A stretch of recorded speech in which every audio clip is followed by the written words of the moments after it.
न करे, वह भगवान से कृपा की याचना करे, तो कर्म विहीन पुरुष पर भगवान कभी कृपा नहीं करते।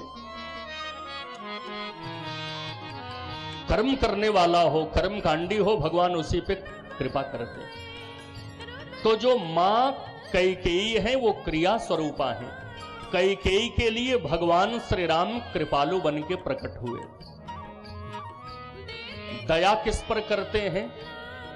जो भगवान के भक्त हैं, उपासक हैं, उनकी भक्ति, उनकी उपासना को देखकर भगवान उन पर दया करते हैं। तो भक्ति स्वरूपा मां सुमित्रा के लिए भगवान दयालु बन के प्रकट हुए। और जो ज्ञानी हैं, बराबर ध्यान में बैठे रहते हैं, भगवान के चिंतन में लीन रहते हैं, वैसे ज्ञानियों पर भगवान न तो कृपा करते हैं न दया करते हैं, ज्ञानियों का भगवान हित करते हैं। तो क्रिया स्वरूपा कैकेयी के लिए भगवान कृपालु बन के प्रकट हुए। भक्ति स्वरूपा मां सुमित्रा के लिए भगवान दयालु बन के प्रकट हुए। और ज्ञान स्वरूपा मां कौशल्या के लिए भगवान हितकारी बन के प्रकट हुए। तुलसीदास जी महाराज कहते, भय प्रगट कृपाला दीन दयाला कौशल्या हितकार हर्षित महतारी मुनि मन हारी अद्भुत रूप विचार। कौशल्या माता के भवन में भगवान प्रकट हुए। मां कौशल्या ने उस रूप को देखा तो बड़ी हर्षित हुई, लेकिन विचार करने लगी। अद्भुत रूप विचारी। पूज्य जीर स्वामी जी महाराज के चातुर्मासोपरांत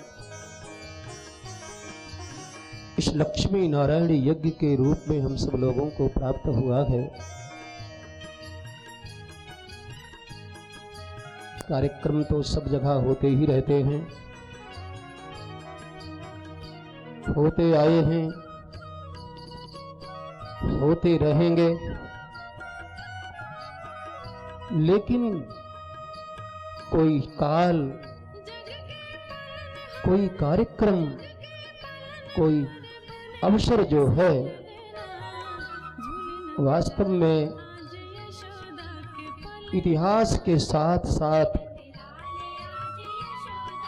बहुत से लोगों के स्मृति पटल पर एक अटल संस्कार दे करके जाते हैं।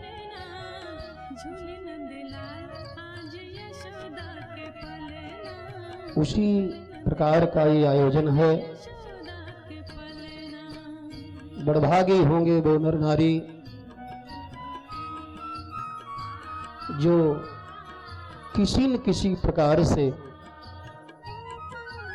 इस आयोजन में सम्मिलित हो सकेंगे। आज यज्ञ भगवान के पूजन के लिए जिस जल की आवश्यकता होती है, शास्त्रों ने कहा है वो तीर्थ का जल हो, तो यहाँ तो साक्षात गंगा माँ ही है। शास्त्रीय आदेश है कि तीर्थों से जल का आहरण हो। इसको यहाँ की भाषा में जल भरी कहते हैं। शास्त्रीय भाषा में जलाहरण, वरुण आदि देवताओं का पूजन, कलशों के माध्यम से जल का आहरण होता है। ये जो इतनी बड़ी भीड़ में लाखों लाखों की संख्या में जल यात्रा की शोभा में सम्मिलित होने के लिए लोग दूर दूर से दौड़ दौड़ करके आते हैं। इतने गाजे बाजे, इतने हाथी, इतने घोड़े, ऊंट, गाड़ियां, जिसके पास जो साधन है, ये क्या है? कभी कभी लोगों के मन में ये प्रश्न उठते हैं कि ये केवल लौकिक प्रचार प्रसार है क्या?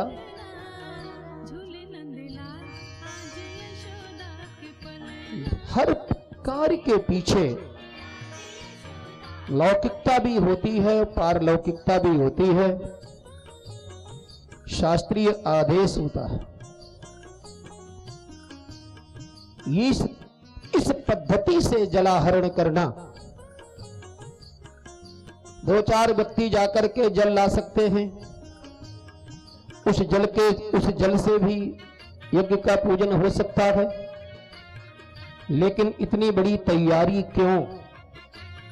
आज के समय में 21वीं सदी के व्यक्ति के मस्तिष्क में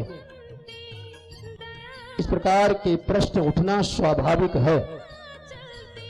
आखिर में जल ही तो लाना है। 10-20 व्यक्ति चले जाएं, जल भर करके ले आएं। भैया, इसका समाधान शास्त्रों में ही है। जो कुछ भी हो रहा है वो शास्त्रीय आज्ञा से हो रहा है। कहा गया, जस देवता तस चाहिए पूजा। जैसा देवता वैसा ही उसका पूजन होता है। जिस स्तर का व्यक्ति होता है उसी स्तर की औपचारिकता उसके साथ की जाती है। ये लोक में भी जुड़ी हुई है, परलोक में भी जुड़ी है। यदि साधारण व्यक्ति आ गया, यदि कोई जनता का प्रतिनिधि आ गया, यदि कहीं के चीफ मिनिस्टर आ जाएं, प्रधानमंत्री आ जाएं, भारत का राष्ट्रपति आ जाएं, महामहिम राष्ट्रपति जी आ जाएं, तो विचार कीजिए उनके स्वागत में, उनके सत्कार में भिन्नता होगी कि नहीं? और ये दिखावा ही नहीं होता है कि ये एक व्यवस्था भी है। जिस श्रेणी का व्यक्ति, उस श्रेणी का स्वागत धर्मशास्त्रों में भी कहा है। उत्तम के प्रति उत्तम व्यवहार, मध्यम के प्रति मध्यम व्यवहार, कनिष्ठ के प्रति कनिष्ठ व्यवहार, यही हमारा व्यवहार है और यही शास्त्रीय आधार भी है। तो इस सृष्टि में सबसे बड़ा कौन? सृष्टि में सबसे बड़े ब्रह्मा जी। कदाचित ब्रह्मा जी का स्वागत करने का अवसर हम लोगों को मिले। सम्मेलन को सफल बनाने के लिए 45,000 वर्ग फुट में भव्य पंडाल बनाया गया है, जिसमें हजारों भक्त बैठकर दिव्य ज्ञान गंगा का रसपान कर रहे हैं। 2700 वर्ग फुट का विशाल मंच भारत को गौरवान्वित कर रहा है। श्री लक्ष्मी नारायण यज्ञ, श्री रामायण, श्री पुराण रत्न प्रवचन, श्रीमद् भागवत कथा, अखंड हरिनाम संकीर्तन, श्री शालग्राम महाभिषेक तथा चारों वेदों का पाठ महान तपस्वी श्री जीयर स्वामी जी महाराज द्वारा आयोजित इस उत्सव की भव्यता दर्शनीय है। बक्सर शहर में श्रद्धालुओं के रहने के लिए सभी धर्मशाला, होटल और लॉज बुक हैं। यज्ञ स्थल पर भी लगभग 2000 रेवटी लगाई गई हैं, जिनमें हजारों लोग निवास कर रहे हैं। रुकने के साथ सभी के भोजन की भी व्यापक व्यवस्था की गई है। 30 एकड़ में पाकशाला बनाई गई है, जिसको 10 हिस्सों में विभक्त किया गया है। प्रत्येक भोजनालय में 1000 लोगों के एक साथ भोजन पाने की व्यवस्था की गई है। भंडार गृह खचाखच भरा है। व्यंजनों पकवानों का सभी आनंद लेंगे। यह न भूलने वाला पल है जो सदियों तक स्मरण रहेगा।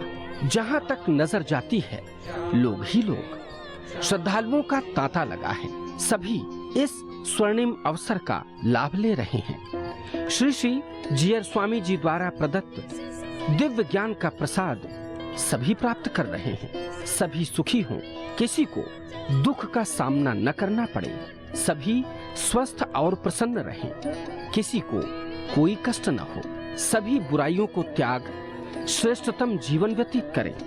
इसीलिए स्वामी जी ने यह श्रेष्ठ अवसर दिया है। इस अवसर का लाभ सभी को प्राप्त हो रहा है।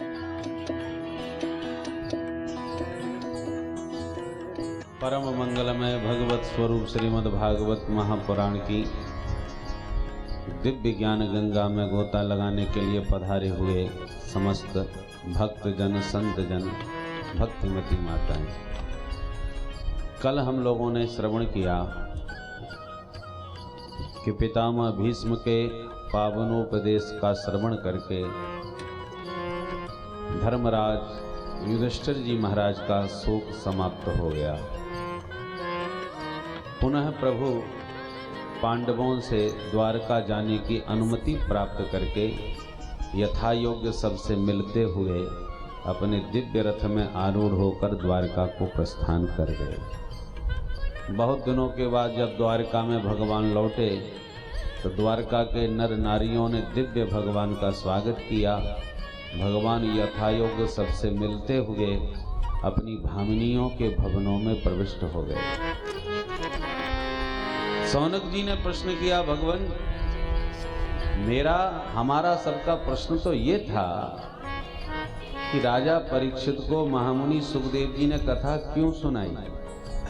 सो आप परीक्षित के बारे में तो कुछ बता ही नहीं रहे, आप तो द्वारका पहुंच गए भगवान के साथ। परीक्षित का क्या हुआ वो तो बता। मैं सूत जी कहते हैं, ध्यान से सुनो, मैं तो कृष्ण कथा में बह गया था, अब मैं तुम्हें परीक्षित के बारे में ही बताता हूँ। उत्तरा के गर्भ में जाके प्रभु ने परीक्षित की रक्षा करी। कालांतर में उनका सकुशल जन्म हुआ। विद्वान ब्राह्मणों ने जात कर्म संस्कार किए, विविध भविष्यवाणियां करी और बालक को नाम दिया विष्णुराज। भोर से लेकर देर रात्रि तक अनेक विद्वानों द्वारा प्रदत्त दिव्य ज्ञान से लोग लाभान्वित हो रहे हैं। श्री पराशर स्मृति, वाल्मीकि रामायण, श्री रामचरितमानस कथा, गीता कथा, भागवत कथा, विष्णु पुराण कथा, श्री संप्रदाय का मानव जीवन में महत्व, श्री भाष्य की कथा का मानव जीवन में महत्व, श्री वचन भूषण की कथा, श्री नारद पंचरात्र के साथ अन्य धर्माचार्यों का दिव्य उपदेश सभी प्राप्त कर रहे हैं। और रात्रि में अनेक भजन गायकों की सुमधुर लहरियों में भक्त गोते लगा रहे हैं। धन्य है वे भक्त जो इस अवसर का भरपूर लाभ लेकर अपना जीवन सफल बना रहे हैं।